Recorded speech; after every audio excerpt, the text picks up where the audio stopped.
talk a little bit about our breath connection and our pelvic floor connection. This is what I like all my clients to do at the beginning of class and also every day, just to find that awareness on what's going on. Are we overworking through our core? Are we underworking through our core? Everyone's a little bit different. Okay, so this can be done in a seated position, lying down. You can actually, when you get used to it, you can do it anywhere, maybe on the bus. You shouldn't feel that we're really doing anything. So someone should feel that you're looking like this. Okay? So, sit bones are nice and wide. They're those two bones that you can feel when you sit upright. Pubic bone is the bone at the front, tailbone is the one at the back. And feel that you're nice and wide through that. Put your hands on your belly and let's just do some deep breaths. Breathing in. And breathing out. And just notice what happens as you breathe in. Everything expands. And as you breathe out, everything draws back in.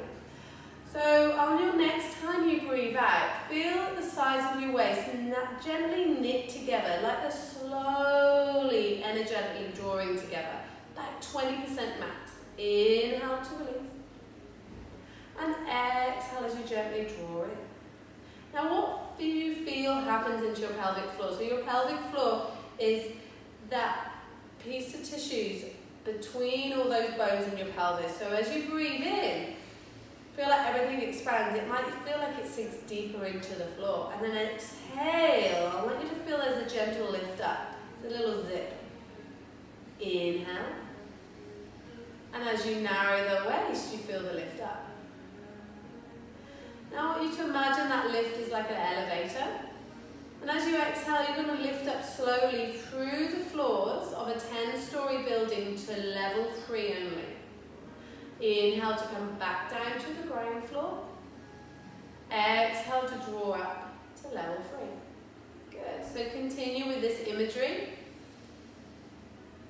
Guys watching, feel like you just draw your boys up as you're going into cold water, just gently.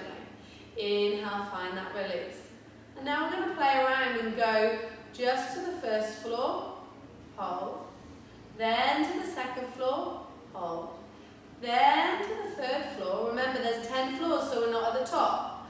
And then lower, back down. First floor, second floor, third floor, down to second floor, down to first floor, lower down. What do you struggle more with? The slowly going up, slowly going down.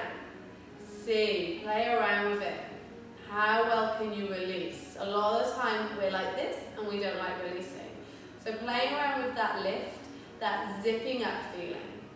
And think about it in different positions. So now we're going to go onto our back. Tailbone is heavy, sit bones are wide. And you've got that lovely natural curve of the spine. Head can be supported if you need. Hands on your belly. Inhale, feel that whole same expansion as we just did. Exhale, narrowing that waist, 20-30%, that gentle lift up. Inhale, release, allow the release, your butt cheeks to be soft. Exhale. So the zip up, what is good for you? Think about that gentle drawing and zip up, or the lift, or the lifting of the boys. Whatever image feels that you get the right connection, just enough and not too much. And exhale. Then we start to do some basic movements with that. So into your bendy opening. Inhale to open the knees out, keeping the pelvis still. Exhale, draw in, zip up. Inhale, feel the release. Exhale, draw in, zip up. Okay, so we continue doing around the 10 mark for reps. Remember reps, we just want to have a lot of repetitions, but not so much that you're getting tired and you're bracing. And then you want the options for single legs as well. Keeping one leg really still. Inhale to open one leg. Exhale, use that pelvic floor. Draw up, zip up, bring it in. Inhale to open the other leg. Exhale to draw in. Continue that alternation, or you can always do one leg then the other, without letting the pelvis move or your ribs shift or your spine change its position. Then we're going to exhale, float one leg into tabletop. Inhale to lower. And exhale, float the other leg into tabletop. Now this might be what you do for the first few times you practice, just one leg at a time.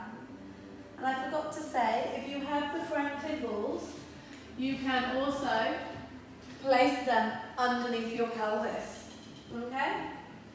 If you have them. So I'm going to add them in there. So exhale with that little zip up without moving your pelvis or spine. And if you feel like you brace and push out, try and find more ease and lift and less brace. Then once you feel you've got that one down pat, you're going to float one leg up and then see if you can do that same draw zipping up for the second leg. Lower down and lower down. Either with the same side or we can alternate zip and pelvic floor lift. This is where you may feel you start to and arch your back. So just be aware and just keep practicing. One leg up, zip up the other leg. If you feel that you push and bear down, try and do a little less next time. Find more of that drawing in and zipping up. And then the last progression here, we can keep our legs up. So once you feel you've got to that point that there's less brace, arms by your side and we go into your toe taps. Or with either breath, inhale or exhale to tap and then float back. The main thing that we feel that we're drawing up and having that softness in the top of the belly and connection deeper in. Now if your toe doesn't quite touch the floor, that's totally fine. But we want to ensure that I have got some ease in this position, okay? That we can kind of talk and not strain as you do it. So that's your basics, from your breath connection to your bent knee opening, your leg lifts and into your toe taps. Okay? Great. And then you can hug your knees at the end. If you don't have two balls, you can put the roller lengthways there along your pelvis. Okay.